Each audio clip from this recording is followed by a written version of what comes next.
Hello friends, मैं हूं कमलेश और आज की क्लास में हम कार्बनिक रसायन में कार्बन के कंपाउंड के ऑब्जेक्टिव टाइप क्वेश्चन को सॉल्व करने वाले हैं।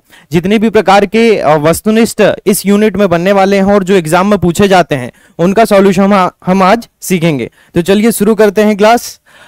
तो सबसे पहला क्वेश्चन लगाते हैं कि निम्न में से कौन सा एलिमेंट कार्बन परमाणु के साथ दोहरा बंध और एकल बंध दोनों बना सकता है। डबल बॉन्ड और सिंगल बॉन्ड जो दोनों बना सकता है, ऐसा कौन सा कंपाउंड है आपको बताना है। डबल बॉन्ड और सिंगल बॉन्ड। देखिए, कार्बन की प्रकृति के बारे में हमें सबको पता है कि कार्बन जो है वो क्या बनाता है, चार प्रकार के बंध बनाता है।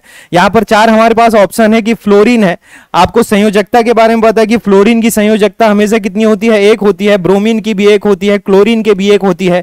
लेकिन ऑक्सीजन परमाणु यहां पर एक ऐसा परमाणु है जो जिसकी संयोजकता कितनी होती है, दो होती है ना। तो हमारे पास जो आंसर होगा वो क्या होगा, ऑक्सीजन परमाणु। कार्बन के साथ में CO2 के रूप में भी पाया जाता है और कार्बन मोनोऑक्साइड के रूप में भी पाया जाता है। तो कार्बन ऑक्सीजन के साथ में क्या बनाता है, सिंगल बॉन्ड भी बना लेता है और डबल बॉन्ड भी बनाता है। अगर इसके स्ट्रक्चर की बात करें हम CO2 के, तो कार्बन जो है वो डबल बॉन्ड के साथ में ऑक्सीजन के साथ में भी जुड़ा हो सकता है और सिंगल बॉन्ड के साथ में भी क्या हो सकता है, जुड़ा हो सकता है, कार्बन मोनोऑक्साइड के रूप में। ये होगी हमारे पास किसकी, CO2 की संरचना। तो आंसर क्या हो जाएगा आपके पास, ऑक्सीजन, है ना। ऑक्सीजन परमाणु कार्बन के साथ में सिंगल बॉन्ड और डबल बॉन्ड दोनों के साथ में जुड़ा हो सकता है। नेक्स्ट क्वेश्चन देखते हैं कि निम्न में से कौन सा आबंध हाइड्रोकार्बन के कार्बन कार्बन परमाणुओं के बीच में बनता है। हाइड्रोकार्बन जो होता है वो कौन सा आबंध बताता है, आपको बताना है। हाइड्रोकार्बन जो है, आपको पता है कि हाइड्रोकार्बन जितने भी प्रकार से बंध बनाता है वो सभी कौन से प्रकार के होते हैं, सहसंयोजी आबंध प्रकार के होते हैं। कोवेलेंट बॉन्ड बनाता है कौन, हाइड्रोकार्बन। कार्बन हमेशा प्रकृति कौन सी होती है, सहसंयोजी प्रकृति के क्या बनाता है, यौगिक बनाता है। इसीलिए ये इसमें बंध कौन सा पाया जाता है, सहसंयोजी आबंध पाया जाता है। तो हाइड्रोकार्बन में हमेशा कौन सा बंध पाया जाएगा, कोवेलेंट बॉन्ड पाया जाएगा। नेक्स्ट क्वेश्चन देखते हैं, निम्नलिखित में से किस यौगिक में आयन नहीं पाए जाते हैं। आयन किसमें नहीं है आपको बताना है। NaCl में है, KBr में है, CH4 में या NaBr में। चार आपके पास ऑप्शन है। आपको पता है कि जो NaCl होता है इसमें क्या होता है कि Na+ भी होता है और Cl- भी होता है। बिल्कुल आयनिक प्रकृति का यौगिक है ना, तो इसलिए NaCl तो नहीं हो सकता। इसी प्रकार KBr में भी क्या होता है, K+ होता है और Br- होता है ना। CH4 में आयन नहीं होता। देखिए NaBr में भी सेम NaCl के जैसे होगा कि Na+ होगा और Br क्या होगा, माइनस होगा। तो ये तीनों जो पाए जाएंगे ये आयनिक प्रकृति के होंगे। लेकिन जो CH4 है हमारे पास, CH4 क्या होगा, आयनिक प्रकृति का नहीं होगा। तो जो आयन नहीं, आंसर क्या होगा आपके पास, CH4। जिसमें आयन नहीं पाए जाते हैं तो उसका आंसर क्या होगा आपके पास, CH4। CH4 में आयन क्यों नहीं पाए जाते हैं, क्योंकि ये सहसंयोजी प्रकृति का है। और सहसंयोजी प्रकृति का मतलब क्या, ये इलेक्ट्रॉनों की साझेदारी करता है और साझेदारी के द्वारा जो बंध बनते हैं वो सहसंयोजी प्रकृति के होते हैं। तो इसलिए CH4 जो मेथेन है, CH4 का नाम क्या है, मेथेन। मेथेन जो है सहसंयोजी प्रकृति का है, इसलिए इसमें आयन नहीं पाए जाते हैं, है ना। तो आंसर होगा आपके पास क्या, CH4। नेक्स्ट क्वेश्चन देखते हैं कि कार्बन श्रृंखलन गुण खालिस्तान के कारण प्रदर्शित करता है। कार्बन जो है जिसमें कैटिनेशन का गुण पाया जाता है वो किसके कौन सा कारण है कि इसमें क्या होता है, कैटिनेशन का गुण पाया जाता है। तो देखते हैं कि इसका छोटा आकार है और कार्बन बॉन्ड की कमजोर शक्ति है। दूसरा ऑप्शन है कि इसका बड़ा आकार है और कार्बन बॉन्ड की कमजोर शक्ति है। छोटा आकार है और कार्बन बॉन्ड की अधिक शक्ति है, और इसका बड़ा आकार है और कार्बन बॉन्ड की अधिक शक्ति है।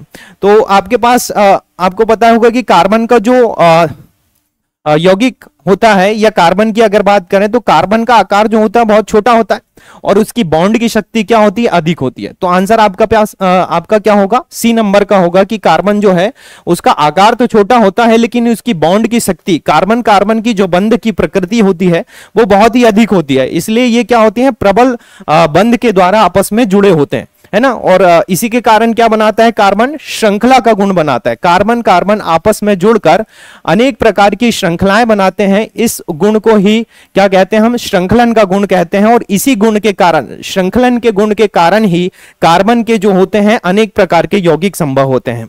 यह पूरी आवर्त सारणी में सबसे ज्यादा जो श्रृंखलन का गुण बनाता है वो कौन बनाता है भाई, तो कार्बन ही बनाता है। कार्बन में कैटिनेशन का और चतुसंयोजकता, टेट्रावैलेंसी के कारण ही कार्बन के जो होते हैं बहुत सारे यौगिक पाए जाते हैं। नेक्स्ट क्वेश्चन देखते हैं,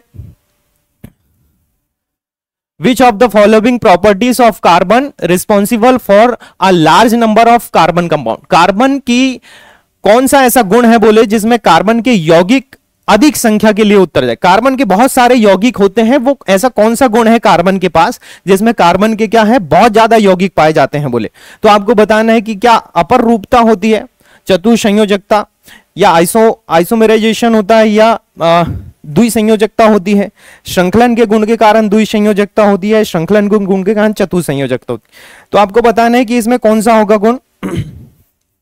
देखिए आपको पता है कि कार्बन में क्या होता है, श्रृंखलन का गुण तो होता है, लेकिन इसकी संयोजकता कितनी होती है, दो संयोजकता नहीं होती। संयोजकता कितनी होती है, चतुसंयोजकता होती है।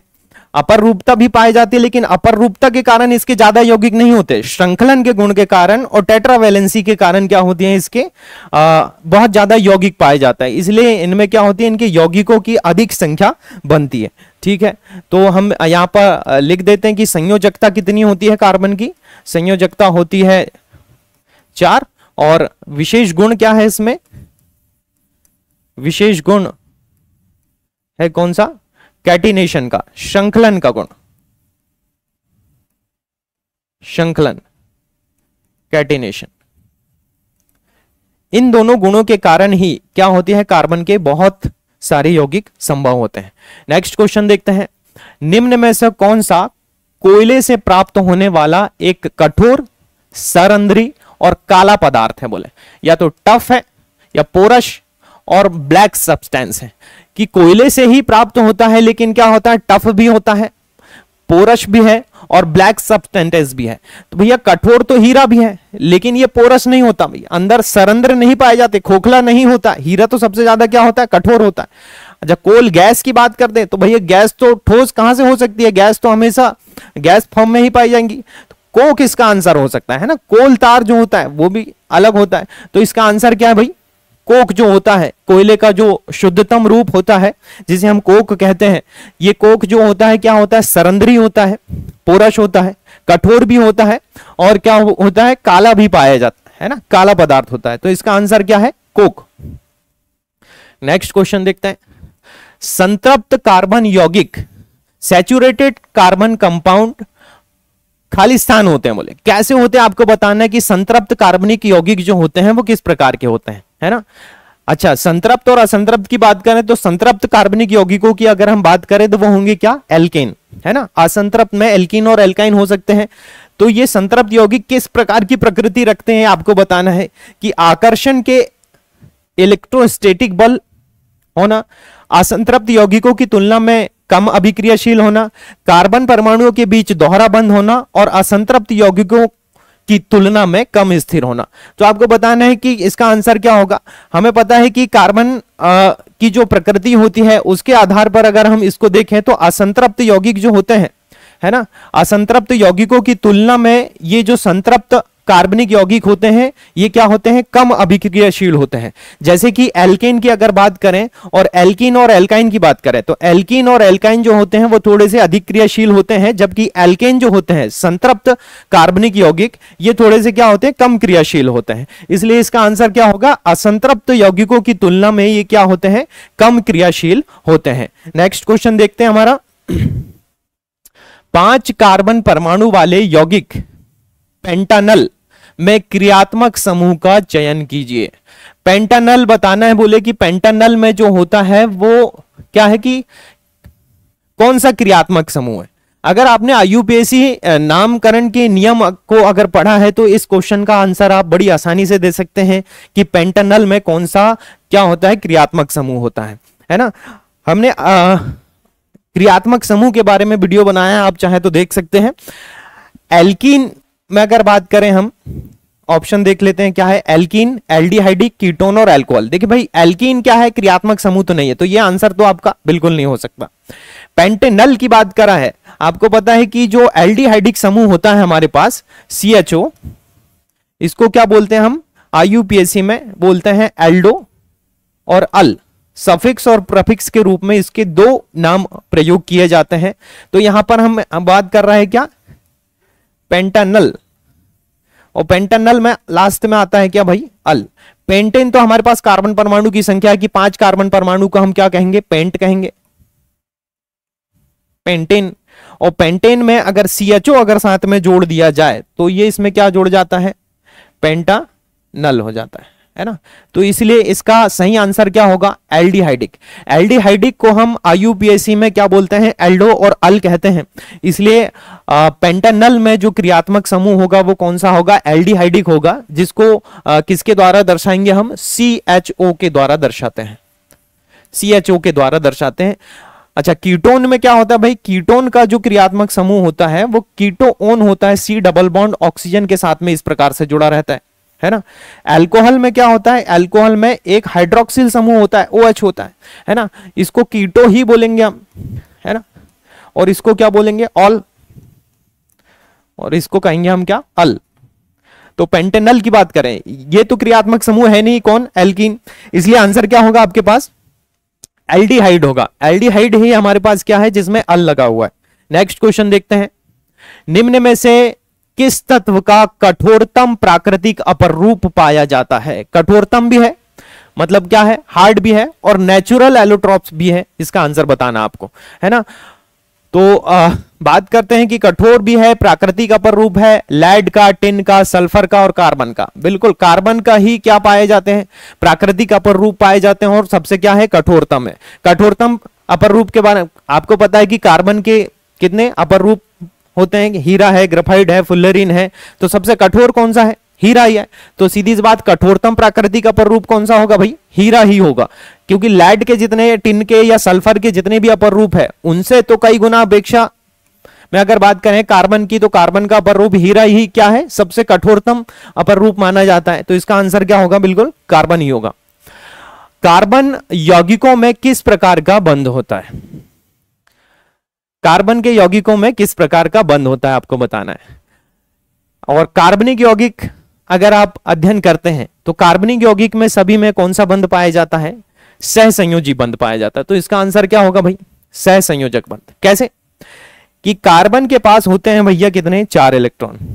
इसको अपना अष्टक पूर्ण करने के लिए क्या चाहिए कि 4 इलेक्ट्रॉनों की और जरूरत है। तो ये क्या करता है, 4 इलेक्ट्रॉनों की क्या करता है, साझेदारी करता है किसी दूसरे परमाणु के साथ में। अगर हम यहां से बात करें कि कार्बन जो है अंतिम कक्षा में इस प्रकार से 4 इलेक्ट्रॉन, जैसे हम हाइड्रोजन की अगर बात करें तो हाइड्रोजन के पास होते हैं कितने, एक इलेक्ट्रॉन। तो हाइड्रोजन के साथ ये क्या करता है, एक इलेक्ट्रॉनों की पार्टनरशिप करता है, और पार्टनरशिप करने के साथ साथ में ये क्या कर लेता है, अपना अष्टक पूर्ण कर लेता है, अष्टक पूर्ण कर लेता है, जिससे इसके अंतिम कक्षा में कितने हो जाते हैं, पूरे 8 इलेक्ट्रॉन हो जाते हैं, है ना। तो कार्बन कौन सा बंध बनाएगा, हमेशा सहसंयोजक बंध बनाएगा, सहसंयोजक बंध, और सहसंयोजी यौगिक बनाता है। तो इसलिए आंसर क्या होगा इसका, सहसंयोजक बंध बनाएगा। सहसंयोजक बंध हम उसको कहते हैं कि जिसमें इलेक्ट्रॉनों की पार्टनरशिप होती है। क्या होती है, पार्टनरशिप, साझेदारी होती है। तो इस प्रकार से जो बनने वाला बंध होता है वो कौन सा होता है, सहसंयोजक बंध होता है। इलेक्ट्रॉनों के आदान प्रदान से बनने वाला बंध क्या होता है, आयनिक बंध होता है ना। साझेदारी के द्वारा बनने वाला बंध कौन सा होता है, सहसंयोजक बंध होता है।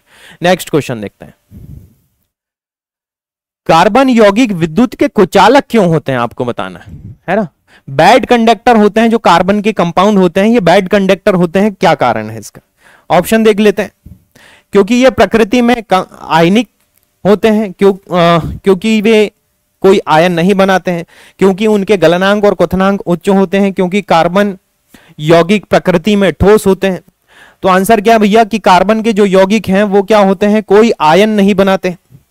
आयन नहीं बनाने के कारण ये क्या होते हैं भाई, विद्युत के कुचालक होते हैं। निम्न में से किस यौगिक में 7 सहसंयोजक आबंध है, कितने बंध भैया? 7 कोवेलेंट बॉन्ड है। बोले इसमें से कौन से यौगिक है जिसमें 7 सहसंयोजक बंध होते हैं, आपको बताना है। तो चलिए देखते हैं। सबसे पहले लिखा हुआ है एथेन, फिर मेथेन, ब्यूटेन और प्रोपेन। बात करते हैं मेथेन की सबसे शुरुआत में। मेथेन में हम देखें अगर इसकी संरचना, तो एक कार्बन है और 4 बंध बनाता है CH4 के रूप में। तो कितने बंध होते हैं? 1 2 3 4, है ना। तो इसमें बंधों की संख्या कितनी होगी भाई? 4 होगी। एथेन की अगर बात करें हम कि एथेन में कितने बंध बनेंगे, एथेन में कार्बन परमाणु की संख्या कितनी होती है भाई? 2 कार्बन परमाणु होते हैं। और प्रत्येक कार्बन कितने बंध बना सकता है? 4 बंध बना सकता है। इस तरह से अगर हम हाइड्रोजन इसमें जोड़ देते हैं, चारों तरफ अगर इसमें हम हाइड्रोजन जोड़ देते हैं, तो ये क्या बन जाती है? एथेन की संरचना बन जाती है। अब एथेन की संरचना में हम देखेंगे कि भैया कितने बंध है। तो 1 2 3 4 5 6 7, बिल्कुल 7 सहसंयोजी बंध है। सातों बंध किस प्रकार से बने हुए हैं? सहसंयोजी प्रकृति के बने हुए हैं, इलेक्ट्रॉनों की साझेदारी के द्वारा बने हुए हैं। तो इसका आंसर क्या होगा आपके पास? एथेन होगा, है ना। ब्यूटेन में तो ज्यादा हो जाएंगे, प्रोपेन में भी ज्यादा हो जाएंगे। तो आपका सही आंसर क्या होगा भैया? इसमें सही आंसर होगा क्या? एथेन। ठीक, जिसमें 7 क्या है? सहसंयोजक आबंध होते। अगर हम बात करें अगले इसकी कि प्रोपेन में कितना होगा, तो प्रोपेन की भी हम संरचना बना लेते हैं कि इसकी संरचना क्या होगी। प्रोपेन में होते हैं भाई कितने? 3 कार्बन। 3 कार्बन, प्रत्येक कार्बन हाइड्रोजन के साथ में जुड़ा होता है ना। प्रत्येक कार्बन किसके साथ में? हाइड्रोजन के साथ में जुड़ा होता है। इसमें बंध गिन लेते हैं हम। 1 2 3 4 5 6 7 8 9 10, है ना। 1 2 3 4 5 6 7 8 9 10 बंद हो रहा है। ब्यूटेन में क्या हो जाएंगे? और ज्यादा हो जाएंगे। तो सही आंसर क्या हो जाएगा आपके पास? एथेन, है ना। एथेन में जो होते हैं वो कितने होंगे? बोले 7 कोवेलेंट बॉन्ड होंगे, 7 सहसंयोजक बंध होंगे। नेक्स्ट क्वेश्चन देखते हैं। कार्बन के बारे में निम्न से कौन सा कथन सत्य है? कौन सा कथन जो है वो सत्य है, बताना है आपको। कार्बन प्रकृति में उपधातु है। उपधातु है कि भाई? नहीं, गलत है ये कथन। मेटेलॉइड नहीं है कार्बन, है ना। मेटेलॉइड अलग प्रकृति के होते हैं। कार्बन एक उत्कृष्ट गैस है, ये भी गलत है भाई। कार्बन गैस नहीं है, कार्बन तो ठोस भी होता है। कार्बन प्रकृति में अधातु है, ये वाला सही है भाई। धातु है क्या? नहीं। कार्बन की जो प्रकृति होती है वो आधात्विक प्रकृति का होता है कार्बन, इसलिए आंसर क्या होगा आपके पास? कार्बन प्रकृति में अधातु है। सी नंबर का आपका आंसर होगा। नेक्स्ट क्वेश्चन देखते हैं। निम्न में से कौन सा कार्बन का यौगिक नहीं है? Not carbon compound. कौन सा भैया इनमें से कार्बन का यौगिक नहीं है, आपको बताना। CH4 बिल्कुल कार्बन का यौगिक है। अच्छा, कार्बन के यौगिक क्या होते हैं अगर आपसे पूछा जाए, तो कार्बन दूसरे तत्वों के साथ में मिलकर जितने भी प्रकार के यौगिक बनाता है उसको क्या बोलेंगे हम? कार्बनिक यौगिक कहेंगे। तो कार्बन का यौगिक मतलब उसमें क्या होगा? कॉमन सी चीज कार्बन होगा। तो कार्बन जिसमें है वो कार्बन का यौगिक है, जिसमें कार्बन नहीं है वो कार्बन का यौगिक नहीं है। बस सिंपल सी बात है। आपको देखना यहां पर CH4 में कार्बन है, बिल्कुल है। CHCl3 क्लोरोफॉर्म जिसको बोलते हैं, है ना, इसको बोलेंगे हम मीथेन। मीथेन कार्बन के यौगिक है। क्लोरोफॉर्म, क्लोरोफॉर्म भी क्या है? कार्बन के यौगिक। दिख रहा है कार्बन भैया? अच्छा, C2H6 एथेन कार्बन है इसमें। ये क्या लिखा हुआ है? ये लिखा हुआ है CONO3 का twice. Cobalt nitrate, cobalt nitrate भैया लिखा हुआ है, ना कि ये कार्बन है। ये कार्बन नहीं है भैया, ये क्या है? कोबाल्ट है, कोबाल्ट नाइट्रेट। तो क्या इसमें कार्बन दिख रहा है क्या? जिसमें कार्बन ही नहीं है वो क्या है? कार्बन का यौगिक नहीं है। तो सीधी सी बात है, कोबाल्ट नाइट्रेट आपका आंसर होगा कि कार्बन का यौगिक कौन सा नहीं है भाई? कोबाल्ट नाइट्रेट नहीं है। बाकी मेथेन है, क्लोरोफॉर्म है, एथेन है, सभी क्या है? कार्बन के यौगिक हैं। नेक्स्ट क्वेश्चन देखते हैं। कार्बन अन्य तत्वों के साथ प्रबल बंध बनाता है। निम्नलिखित में से कौन सा दिए गए कथन के लिए सही स्पष्टीकरण है, आपको बताना है ना। देखते हैं आंसर क्या है। ऑप्शन का कौन कौन से हमारे पास? एक कार्बन नाभिक अपने छोटे आकार के कारण इलेक्ट्रॉनों के साझा युग्मों को दुर्बलता से पकड़ कर रखता है। भैया दुर्बलता से तो नहीं पकड़ता कार्बन, है ना। तो पहले ही ऑप्शन आपका क्या हो जाएगा? रॉन्ग हो जाएगा। दूसरा वाला देखते हैं कि एक कार्बन नाभिक अपने छोटे आकार के कारण, ठीक है, इलेक्ट्रॉनों का साझा करके युग्मों को प्रबलता से पकड़ कर रखता है। ये आंसर भाई सही है बी नंबर का। क्या एक कार्बन का, पहली सीधी बात है, छोटा आकार भी होता है, इलेक्ट्रॉनों का साझा करता है, युग्मों को प्रबलता से क्या है, पकड़ कर भी रखता है ना। अगला ऑप्शन देख लेते हैं फिर भी हम। एक कार्बन नाभिक अपने बड़े आकार नहीं होता भाई, एक कार्बन नाभिक अपने बड़े आकार के कारण इलेक्ट्रॉनों को साझा कर दुर्बलता से पकड़ता है। तो भैया आंसर क्या होगा आपके पास, दूसरा नंबर का होगा कि कार्बन का जो कंपाउंड है वो छोटा आकार होता है, इलेक्ट्रॉनों की साझेदारी करता है और क्या करता है कि साझे के जो युग्म होते हैं उनको प्रबलता से पकड़ कर रखता है ना। तो आंसर कौन सा हो जाएगा आपका, बी नंबर का। How many numbers of bond do the single carbon atom form. भैया एक कार्बन परमाणु में बोले कितने अनुबंध होते हैं, कितने बॉन्ड होते हैं, बताना है आपको। कार्बन परमाणु में कितने बॉन्ड हो सकते हैं सिंगल कार्बन परमाणु में, तो सीधी सी बात है कितने, 4 होते हैं, आपको पता है ना। 4 प्रकार से कार्बन क्या होता है, बंध बनाता है। शुद्ध कार्बन को खालिस्तान के अधीन करके हीरे को संश्लेषित किया जाता है। अगर कोई आपके पास कार्बन है बोले और उसको हीरा बनाना है तो आप कौन सी मेथड का उपयोग करेंगे, तो ऑप्शन दिए हुए हैं हमारे पास। हीरे को संश्लेषित किया जा सकता है बहुत कम दबाव डालकर और कम तापमान पर। भैया कम दबाव डालेंगे तो कैसे बन जाएगा, तो उच्च दबाव डालकर और उच्च तापमान पर। यह आंसर सही हो सकता है भाई। बहुत कम दबाव और उच्च तापमान, बहुत अधिक दबाव व कम तापमान, ये सब गलत है ना। तो आंसर दूसरा क्या है हमारे पास, बहुत उच्च दबाव डाल सकते हैं आप और उच्च तापमान कर सकते हैं, जिससे क्या हो सकता है कि हीरे को संश्लेषित किया जा सकता है, बनाया जा सकता है ना। नेक्स्ट क्वेश्चन देखते हैं। निम्नलिखित में से कौन सा तत्व एक बहुमुखी तत्व है जो सभी जीवित जीवों और हमारे द्वारा उपयोग की जाने वाली कई चीजों का आधार बनता है। सभी जीवों में बोले बहुमुखी तत्व है और उपयोग की जाने वाली सभी चीजों का आधार बनता है। क्यूरियम, बेरियम, एंटीमनी और कार्बन। ऑप्शन देख के ही आप आंसर बता सकते हैं, इसका आंसर क्या होगा, कार्बन होगा।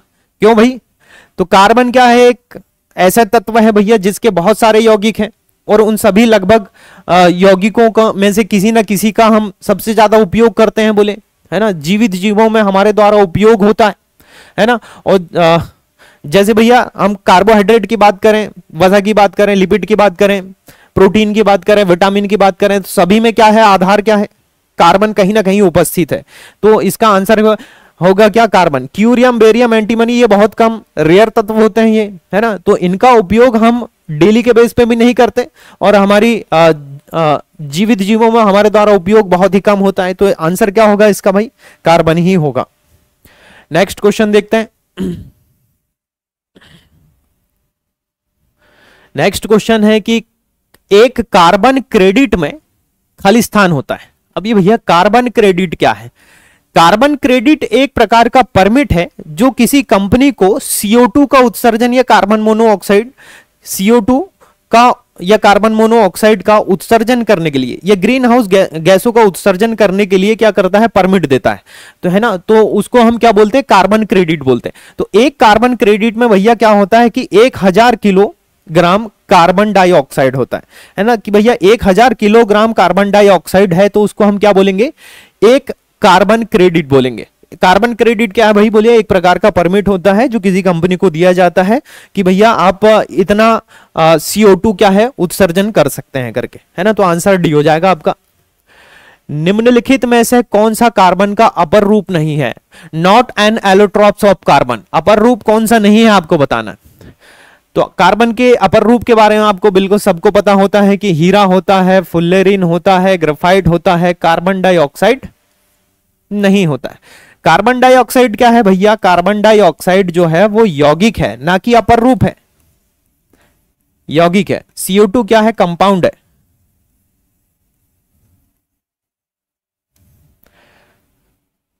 यौगिक नहीं है, है ना। अपर रूप मतलब क्या कि कार्बन जो होते हैं वो अलग अलग रूपों में पाए जाते हैं, तो उसे ही क्या कहते हैं, हम अपर रूप कहते हैं।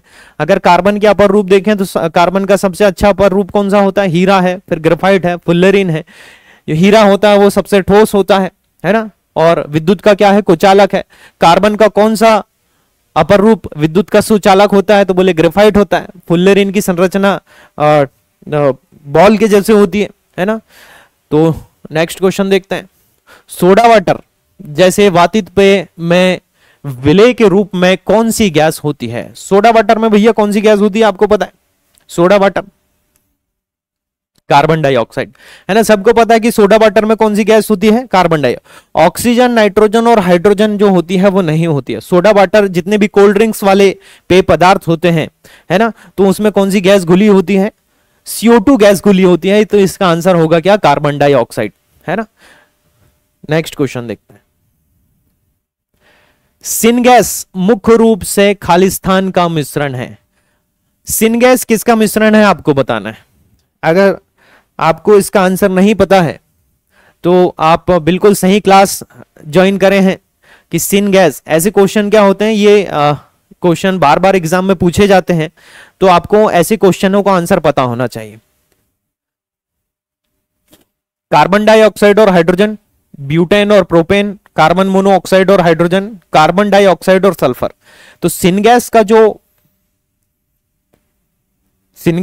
जो मिश्रण होता है वो किसका होता है? कार्बन मोनोऑक्साइड और हाइड्रोजन। कार्बन मोनोऑक्साइड CO+H2, इन दोनों को अगर हम मिश्रण करके बनाते हैं तो उसको कौन सी गैस बोलते हैं भाई? हम सिन गैस बोला जाता है ना। नेक्स्ट क्वेश्चन देखते हैं।